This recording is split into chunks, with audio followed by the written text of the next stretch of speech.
Hello, goblins and ghouls. So, today I'm going to be talking about something a little bit different. I'm going to be talking about sports and competition and entertainment, all that kind of stuff.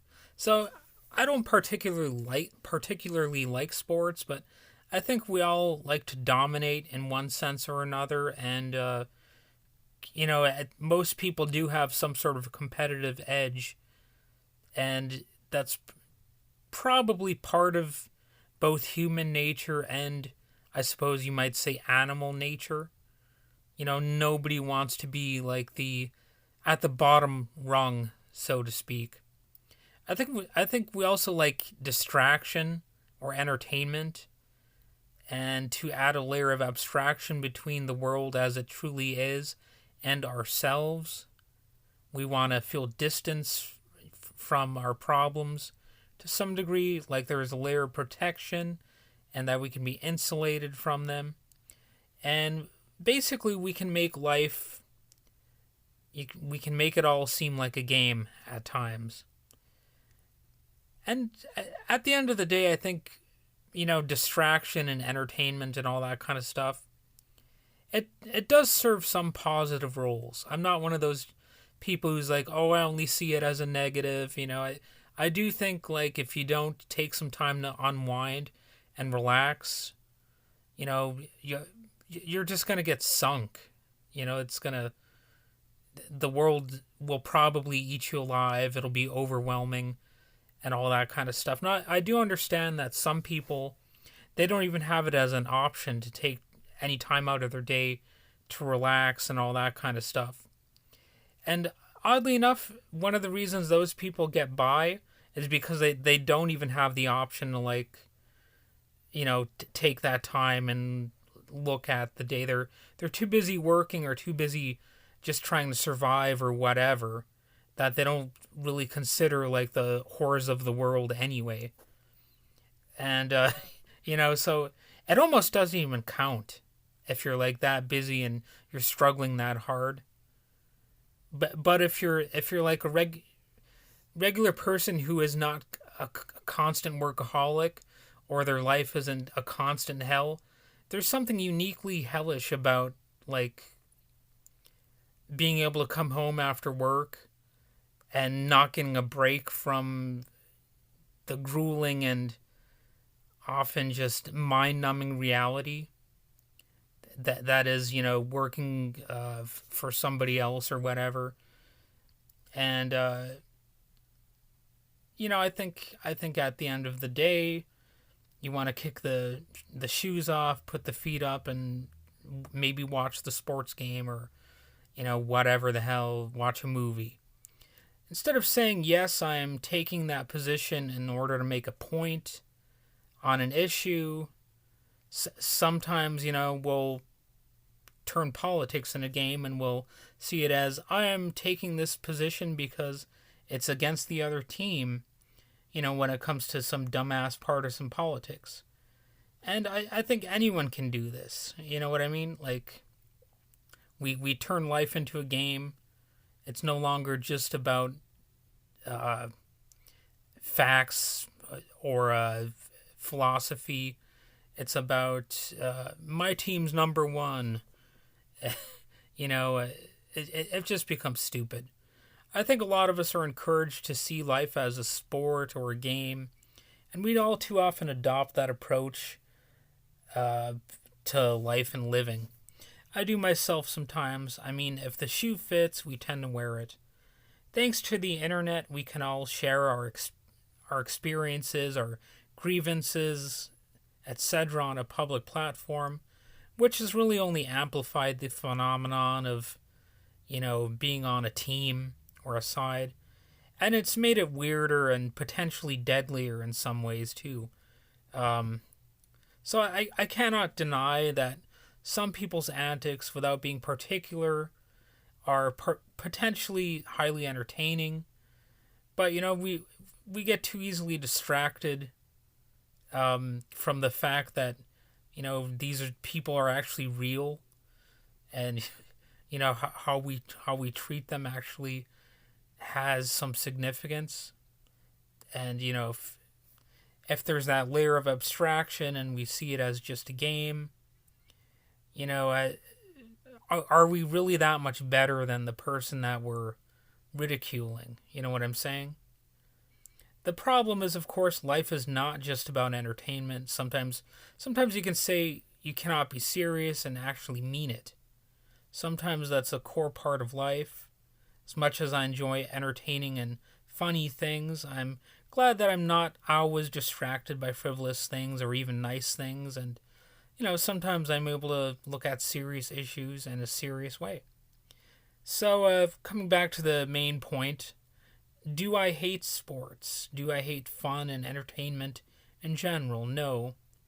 No, no, no, no. In fact, I'm actually an entertainment writer of sorts. I've written reviews of movies and TV shows, and I've written recaps. I've interviewed composers for movies and TV shows, and so it would be kind of hypocritical for me to, say sports are just a mindless distraction, because that's exactly what people, think TV shows and movies are.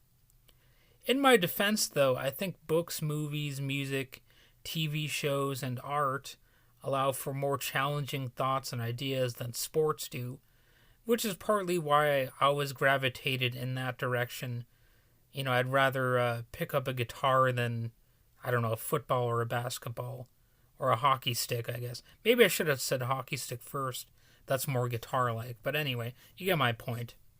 I'm also just more of a creative person. Maybe sort of a lone wolf, though.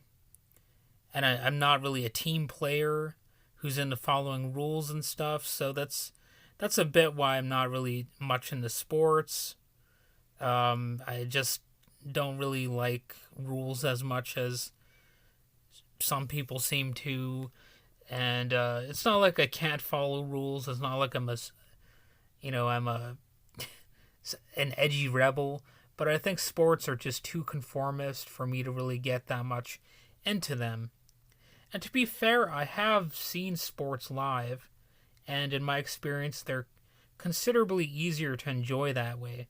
I've actually been to a few Major League Baseball games, for example. I've even been to a wrestling game. I've seen some. I think I saw a monster truck show once. I don't even remember the context of that. I've also even seen my little brother's hockey games back when he was my little brother. Now he's like bigger than me. But I went to his hockey games when he was a kid. And let's see, what else have I been to? I've seen snowmobiles racing on the water, which is a weird event. I don't even know what that's called. But I've also, on top of that, I've seen, demolition derby type things. When I went to the circus, I saw the motorcycle, riding around in that wheel, the Daredevil act. So it's not like I absolutely hate that kind of stuff. It can be entertaining. And it's easier to enjoy when you're seeing it in person, or sometimes if you're participating in it too. Like, I definitely had fun playing some games when I was a kid. Kickball. I really enjoyed kickball. I sucked at baseball, but at least with a kickball, it's a little bit more democratic, because you don't have to be good at, hitting the ball necessarily. Anybody can kick the frickin' kickball and run around. And when you're a kid, you like running around pretty much no matter what the point is of it, And we also play this game called Killer, where we kick the ball in the air. It's kind of like dodgeball or something.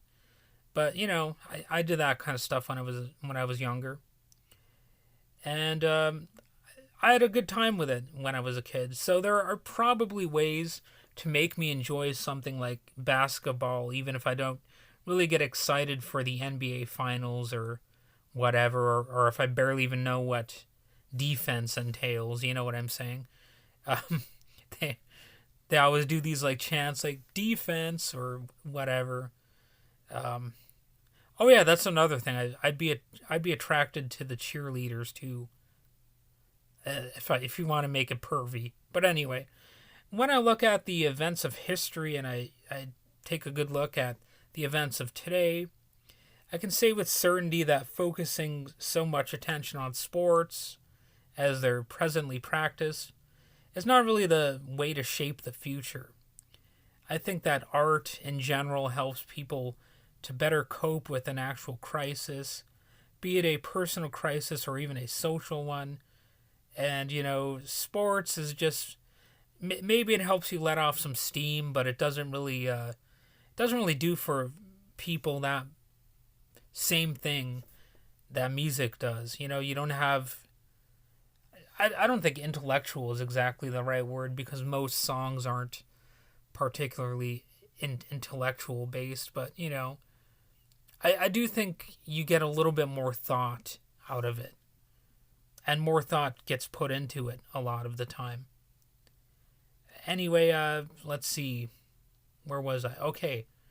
Sports have little to do with reality and they're simply entertainment, whereas the arts are supposed to actually engage people and, if they're done well, actually encourage some degree of critical thinking, which is severely lacking in the world.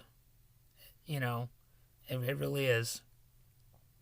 Instead of allowing sports to dominate education and thereby actually influence or even dictate what could be life-saving public policy, I think the education system should focus more on creative work. Maybe we should rely more on these creative focuses to address real-world problems instead of, oh, let's go team go with the pep assembly, that kind of stuff. I always hated pep assemblies, by the way.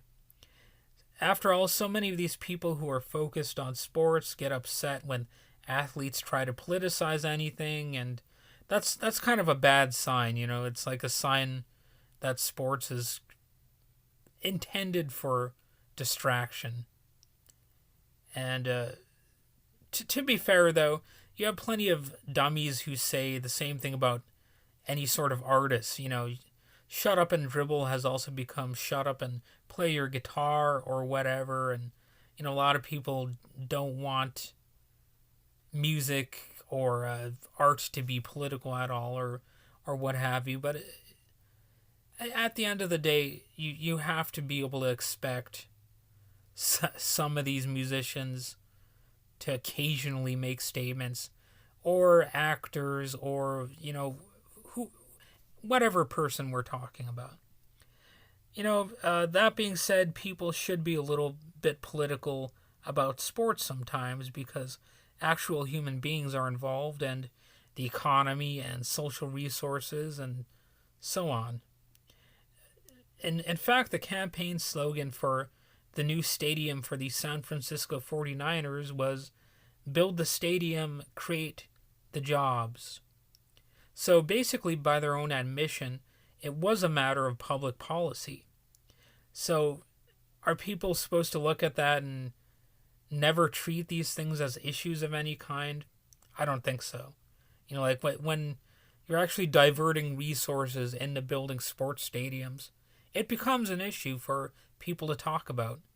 And then, of course, you have things like sports riots and stuff like that. And, obviously the fact that athletes are treated as role models for kids and stuff like that. And you got the classic dynamic of, the sports jock versus the dweeb or the geek in high school, or the nerd, I suppose. And so basically, any time you put people in a situation, there's going to be some sort of social angle and therefore a political angle as well. So I don't know if I really answered any questions here, but that's about all the time I'm willing to have for this particular episode right now. So until next time, I guess have a good day. All right. Hopefully you enjoyed what I had to say here.